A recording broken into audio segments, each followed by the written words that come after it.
In October of 1968, the most photographed woman alive walked into a small whitewashed chapel on a private Greek island and married a man 23 years older than herself. The bride, Jacqueline Kennedy, widow of a murdered American president, struck millions as a living relic of a golden age that gunfire tore apart in Dallas 5 years earlier. Her groom, Aristotle Onassis, ranked among the wealthiest shipping magnates on earth, a self-made Greek tycoon whose fortune could purchase nearly anything except the goodwill of the people now watching in disbelief. Reaction came fast and cruel. Editorials branded her a traitor to her dead husband's memory, and one foreign newspaper announced that America lost a saint that day. Behind the iron gates of Scorpios, far from the cameras, did the marriage truly amount to the loveless bargain the world assumed? Did Jackie sell her grief for security, or did she stumble into something the headlines could never see? Join me to find out. To understand why Jackie married Onassis, you have to travel back to a hotel pantry in Los Angeles in June of 1968. Senator Robert Kennedy, her brother-in-law, and her last strong tie to the family she entered through marriage, lay dying on the floor of the Ambassador Hotel, shot moments after he claimed victory in the California primary. The killing detonated something that her own husband's murder 5 years earlier only buried beneath the duties of public mourning. 2 Kennedy men now lay dead by gunfire inside half a decade. Jackie drew the obvious conclusion, and biographer Sarah Bradford, whose 2000 study America's Queen relied on insiders such as Arthur Schlesinger Jr. and Pierre Salinger, preserved the terrified line that has trailed her ever since. If they're killing Kennedys, then my children are targets. That single sentence explains far more about the Onassis marriage than any tabloid ledger of dollars and clauses ever could. Caroline and John Jr., 10 and 7 years old, ranked among the most recognizable children in the United States, and their mother grew convinced that the country which adored them might also kill them. Onassis represented escape. His wealth came attached to a private island, a fleet of yachts and aircraft, and a security operation that no Secret Service detail bound by American politics could ever match.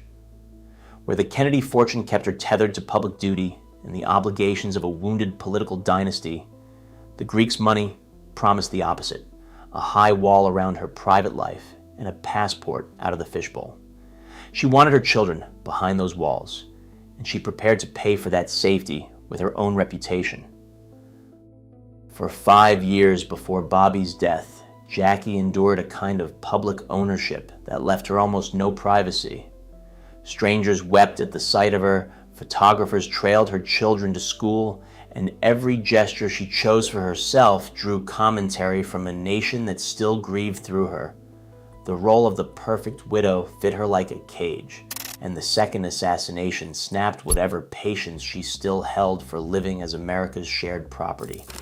Marrying Onassis broke that role in the most shocking way available to her. A foreign tycoon could lift her clean out of the country and out of the myth, and that prospect drew her at least as powerfully as his bank accounts ever could. Aristotle Onassis built his empire out of nothing, and he never let anyone forget the climb. Born in Smyrna in 1906, he fled the city as a teenager when it burned in 1922, reaching Argentina with a few $100s and a rare talent for reading other men's weaknesses. By the 1950s, he commanded one of the largest privately owned shipping fleets in the world, dined with heads of state, and collected beautiful and famous people the way other wealthy men collected paintings. For years, the soprano Maria Callas, the most celebrated opera singer of the era and, like him, a child of the Greek diaspora, ranked as his closest companion. He wanted Jackie for reasons that ran well past simple desire. Possessing the widow of John F. Kennedy meant owning the single most recognizable woman on the planet, and for a self-made outsider whom old money snubbed for his whole life, that conquest answered something buried deep. His pursuit of Jackie did not begin in 1968. Onassis first drew close to her in the autumn of 1963, when he invited the grieving First Lady aboard the Christina after the death of her newborn son, Patrick, a cruise that scandalized Washington even while her husband still lived in the White House.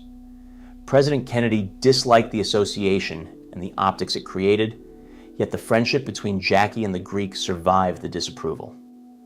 When Dallas widowed her weeks later, and when Los Angeles stripped away her last protector 5 years after that, Onassis stood waiting with an offer no one else on earth could extend. He courted the idea of her for half a decade before she finally accepted. Why exactly he pursued her remains a matter of dispute among the people who later wrote about him. Biographer J. Randy Taraborelli, in his 2018 book Jackie, Janet, and Lee, leaned on Jackie's half-brother Jamie Auchincloss to argue that Onassis partly married Jackie to humiliate her sister, Lee Radziwill, whom he courted first and then discarded. By that reading, the marriage amounted to an act of spite dressed as romance, a way of flexing his reach over a woman who once imagined she might land him herself. Nicholas Gage, who interviewed Onassis' intimates for his own 2000 account Greek Fire, rejected the pop psychology entirely. In Gage's telling, Onassis needed no sister to spur him on, because genuine infatuation with capturing the ultimate global icon already drove him, and the conquest delivered its own reward. We cannot be sure which version sits closer to the truth. Both plain vanity and a real late-blooming feeling for her most likely pulled at him together. The ceremony unfolded on the 20th of October, 1968, in the tiny chapel of the Little Virgin on Scorpios, the island Onassis owned outright. Rain fell that day. Roughly 24 guests attended, most of them Onassis relatives, alongside a small contingent of Kennedys, and the bride chose a beige lace dress rather than anything resembling bridal white. Outside the gates, several hundred journalists fought for position in the mud, because the marriage of the century demanded photographs, even if almost no one could approach it. Yet the ceremony itself lasted only minutes, while the scandal it set off ran on for years. American reaction curdled into something close to mourning. For 5 years, Jackie played the nation's grieving widow, the woman who cradled her husband's shattered head in a pink suit she refused to change so the world could witness what they did to him. Now she handed herself to a divorced Greek tycoon old enough to father her, and the public felt robbed of its saint. Catholic commentators warned that she gambled her standing in the church by marrying a divorced man, and a few even pronounced her excommunicated, though that claim never rested on real canonical footing. The romance of Camelot, so carefully tended since the funeral in 1963, collapsed across a single afternoon on a rainy island most Americans could not find on a map. In Greece, the fury ran the opposite direction. Greeks prized Maria Callas as a national heroine, and her countrymen watched their most famous son discard her for a foreign widow with no roots in Greek life at all. The Greek press turned on Jackie with a venom that would shadow the entire marriage, painting her as a cold gold digger who bewitched a national hero and bled his fortune dry. Much of what the wider world later swallowed about the union, the tales of Jackie's reckless shopping and Onassis' mounting regret, took root in those same hostile papers and among the Onassis loyalists who fed them their stories. The legend of the miserable marriage then traced to a clear birthplace, a newsroom nursing a grudge. For a time, the island delivered exactly what Jackie bargained for. Scorpios sat in the Ionian Sea, a private kingdom of olive groves and guarded coves, where no photographer could land and no stranger could approach her children. She redecorated the main house top to bottom, swam in water the press could not reach, and let Caroline and John live something close to an ordinary childhood for the first time since their father's murder. Onassis, through these early seasons, played the attentive husband, flying her to Paris for long dinners and filling the yacht Christina with guests who watched the couple settle into genuine ease. The woman who spent 5 years frozen in the role of national widow began, by several accounts, to thaw at last. Scorpios gave the children something Washington never could. On the island, John could ride a bicycle without a telephoto lens tracking him, and Caroline could swim off a private beach with no crowd pressing against a rope line. Onassis, for all his later coldness, treated the two of them with real warmth through this period, importing toys and ponies and indulging their mother's wish for a guarded, ordinary rhythm of days. The yacht carried the family through the Greek islands each summer, and Jackie filled the long hours with the reading and the quiet she craved since 1963. For a brief stretch, the bargain looked less like a transaction and more like a rescue. Her spending swelled into its own legend, and like most legends around this marriage, it grew with each retelling. Stories circulated that Jackie burned through millions on clothes she wore once and then gave away, that Onassis grumbled openly about her bills, that her extravagance pushed him towards second thoughts. Some of this carried truth, since Jackie did shop on a scale that startled even the staff of a billionaire. Much of it, though, reached the public through the same hostile Greek newspapers that wanted the marriage to look like a swindle, and through loyalists eager to cast the American as a parasite draining a great Greek fortune. The numbers became ammunition, separating what Jackie actually spent from what her enemies wanted the world to believe she spent remains, even now, close to impossible. Almost from the day they exchanged rings, the marriage generated a second story that ran parallel to the real one, a story assembled entirely from numbers nobody could verify. The most durable myth holds that Jackie and Onassis signed a prenuptial agreement of 170 or even 173 separate clauses, a contract so clinical that it supposedly dictated how often they would share a bed and how many nights each year they owed each other. That image proves irresistible, a marriage reduced to a spreadsheet of obligations. It also appears to be pure invention. Negotiated on Jackie's side by Ted Kennedy and the financier Andre Meyer, the actual agreements never reached the public, and no researcher has ever produced the fabled clause-by-clause document the tabloids described in such loving detail. The money figures rest on the same quicksand. Newspapers in 1968 and biographers copying them for decades afterward reported that Jackie received an upfront payment of $3 million plus $1 million for each child, all of it locked down before the wedding. Sheer repetition hardened these sums into accepted fact, yet they trace back to no document anyone can actually examine. Because the contracts remain sealed to this day, every precise dollar figure attached to the start of the marriage belongs in the column of rumor rather than record. What survives careful scrutiny runs narrower and far less cinematic. Onassis commanded extraordinary wealth. Jackie gained access to it, and the exact mechanics of their arrangement stayed exactly where the lawyers left them, behind closed doors. The living arrangements fed the cold bargain theory just as hard. Through most of the year, the couple kept separate primary homes, Jackie in New York, so Caroline and John could attend school, Onassis circling between Scorpios, Paris, and his offices wherever business pulled him. To outsiders, the geography resembled estrangement. Day-to-day life in the early years, though, ran far gentler than the distance suggested.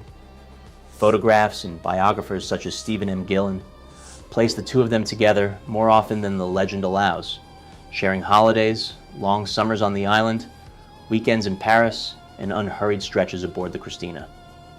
A marriage conducted partly by airplane does not equal a marriage conducted in mutual contempt. If anyone loathed the marriage, the fiercest of those haters shared Onassis' own surname. His two children from his first marriage to Athena Livanos, a son named Alexander and a daughter named Christina, despised the union from the moment it turned real. For years they watched their father drift between Maria Callas and their mother, and they regarded Jackie as an intruder who arrived only to spend the fortune that should one day pass to them.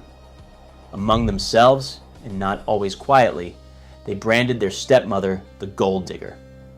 Christina, in particular, nursed a hatred that would outlast her father by years.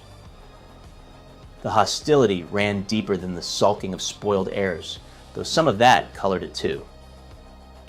Alexander, in his early 20s, idolized his father and resented any woman who diluted that attention, while Christina, emotionally fragile and starved for a parental approval she rarely won, saw in Jackie a rival for affection that always ran scarce inside the Onassis household. Neither child wanted her there.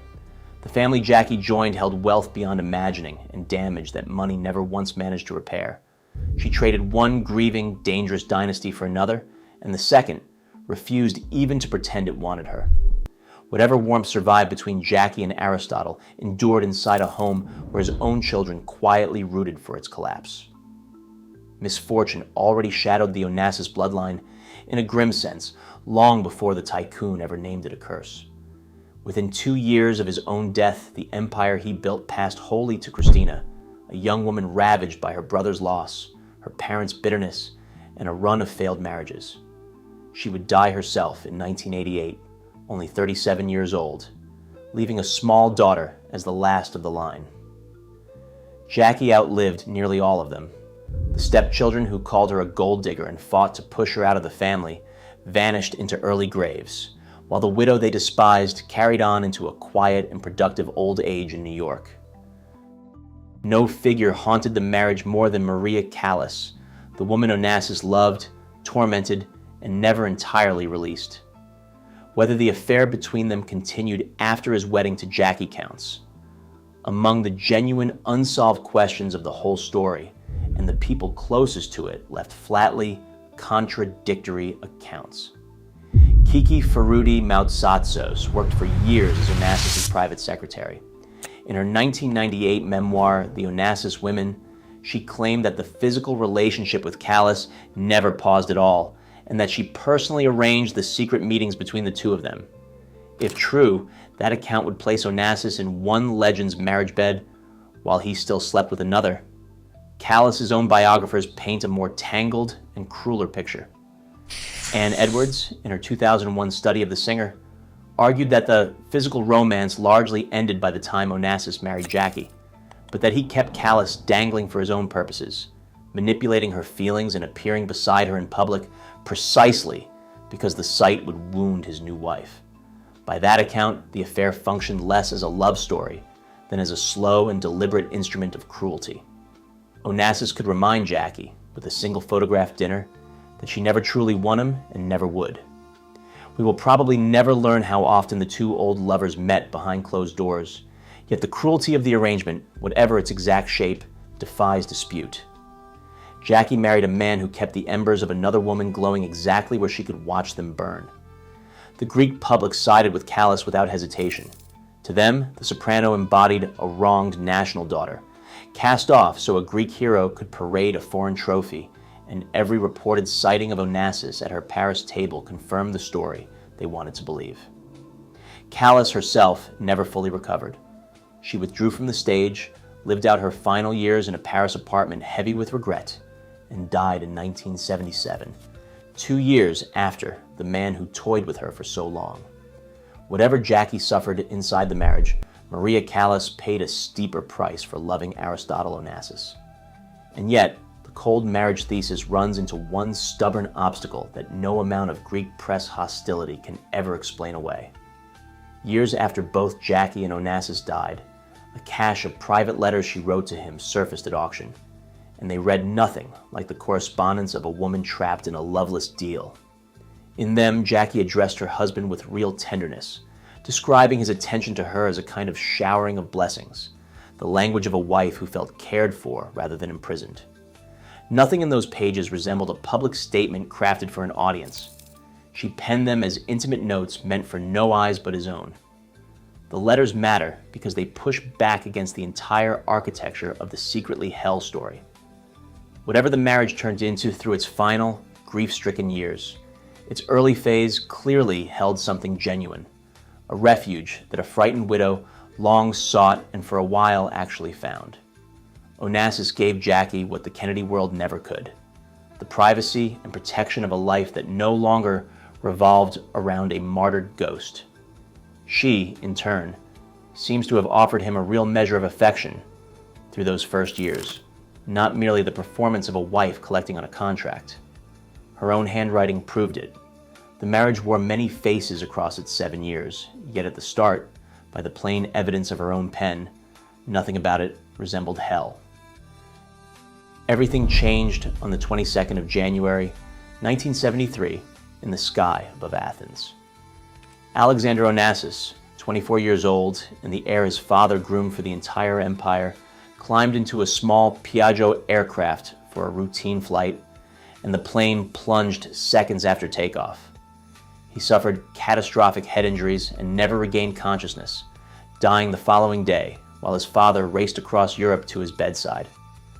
The man who survived the burning of Smyrna built a fortune from nothing and married the most famous widow in the world could mount no defense against this single loss. Alexander's death gutted Aristotle Onassis as no other blow in his hard life ever could. He emerged a different man afterward, and so did the marriage. Onassis sank into a grief so total that those around him watched his vitality drain month by month, while myasthenia gravis quickened the collapse, a neuromuscular disease that left him chronically exhausted and forced him to tape his own eyelids open against their constant droop. The tycoon who once collected people and possessions lost all interest in his empire, his ships, and the wife who could not reach him inside his sorrow. Worse, in his shattered state, he began hunting for someone to blame. His mind settled, with a terrible logic, on the family whose misfortunes seemed to trail Jackie wherever she traveled. That blame hardened into an old superstition, dressed up as conviction. The Kennedys, Onassis brooded, carried a curse, and by marrying one of them, he dragged that curse across his own threshold and laid it, somehow, on the head of the son he loved, above everything else. Grief searched for a culprit, and Jackie, through no act of her own, became the one it found. The affection of the early years could not survive its reframing as a kind of contagion. From the day Alexander died, the marriage stopped sheltering them and started sentencing them both. How far Onassis actually pushed to end the marriage forms the most contested chapter of the whole story, the precise point where careful history and lurid legend diverge most sharply. Investigative journalist Peter Evans, whose 2004 book Nemesis dug hard into the tycoon's final years, claimed that a vengeful Onassis hired private investigators to shadow Jackie, gathered material against her, and set in motion an active plan to divorce her and cast her off for good. In Evans' version, the dying man spent his last reserves of strength plotting to wreck the marriage he once chased so eagerly. The narrative grips, yet it also draws real skepticism from more cautious historians. Sarah Bradford and others acknowledge the kernel of fact at the center of the legend, without swallowing its dramatic packaging whole. Onassis, furious and grieving, did consult the notorious attorney Roy Cohn about how American and Greek divorce law might apply to a situation which no one disputes. The leap comes in calling that bitter consultation a fully operational divorce plot. By his final year, myasthenia gravis and the collapse of his will to live drained Onassis so thoroughly that the picture of a master schemer running surveillance operations buckles against the medical truth of a man who could barely hold his own eyes open. He may well have wanted out. Whether he kept the strength, the time, or the focus to engineer an elaborate scheme before death reached him forms a very different question, and the honest answer remains that we cannot be sure. The medical record tells its own sober story. By 1974, Onassis could no longer lift his own eyelids without surgical tape, struggled to swallow, and tired after the smallest exertion, the disease hollowing him out from the inside. Friends who visited described a shrunken figure who bore little resemblance to the tycoon who once filled rooms with his appetite and his noise. A man in that condition might rage about divorce and summon a famous lawyer to vent, yet never command the stamina to follow any of it through. The distance between wanting an end to the marriage and engineering one yawns wide, and Onassis spent his final months stranded on the wrong side of it. Aristotle Onassis died in Paris on the 15th of March, 1975, at the American hospital, his body worn down by illness and his spirit broken since the day his son fell from the sky. He died estranged from Jackie in all but the strict legal sense, and the document he left behind set that estrangement in stone. Drafted in the depths of his grief, his will reached for Greek inheritance law, which sharply restricts what a foreign surviving spouse may claim, and fenced Jackie out of the bulk of his fortune. To Jackie, he left a yearly annuity of $250,000. The vast remainder passed to his daughter Christina and to a foundation raised in Alexander's name, the son whose death ended everything for him.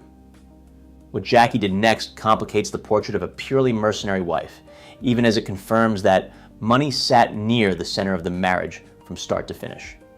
In public, she carried herself with the grace the world expected, releasing a statement of startling warmth given how badly the union soured by then.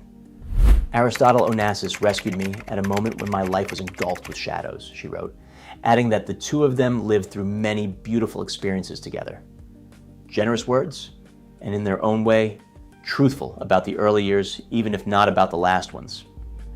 A grieving public read them as the farewell of a devoted widow. In private, the fight over the estate proved anything but gracious.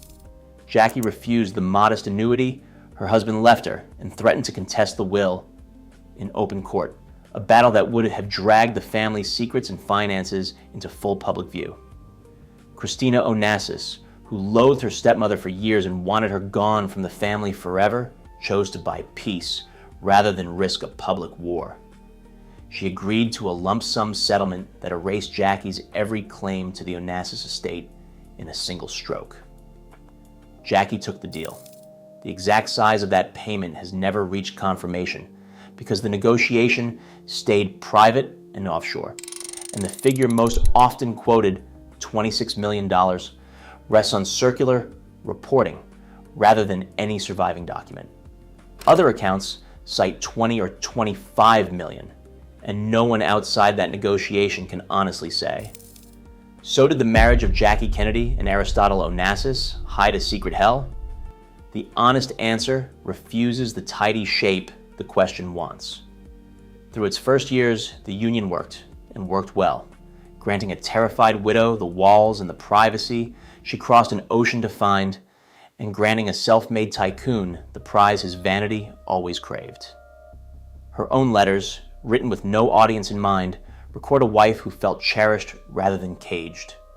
The hell, when it arrived later and from outside the marriage itself, carried in aboard a private plane that fell from the Athens sky in 1973. A cold contract did not destroy them, nor a loveless bargain, whatever the Greek press and the tabloid biographers preferred to believe. Grief destroyed them. Alexander's death broke Onassis past any repair, soured him toward the wife he chose to blame, and stranded them both inside a marriage that outlived its purpose. Stacked the relentless hostility of his children, the venom of a foreign press defending its wounded heroine, the long shadow of Maria Callas, and the slow ruin of a terminal disease, and any marriage on earth would buckle. No conspiracy required. History has flattened all of this into a single sneering headline about a gold-digging widow and a vengeful old man. The papers Jackie left behind tell a more human and a more sorrowful story of two people who found genuine shelter in each other and then watched that shelter vanish under more loss than either could carry. She outlived him by 19 years and rarely spoke his name again. Somewhere inside that long silence sits the real marriage.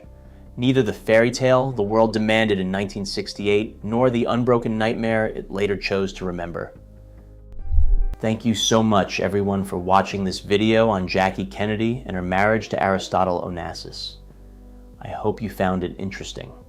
Let me know what you thought of their life together down below in the comments. And if you have any suggestions for who I should cover next, also let me know down below in the comments. I hope you guys are subscribed and have notifications turned on to get all my videos as soon as I upload them. Anyway, that's all from me, so I'll see all of you in the next episode. Thanks.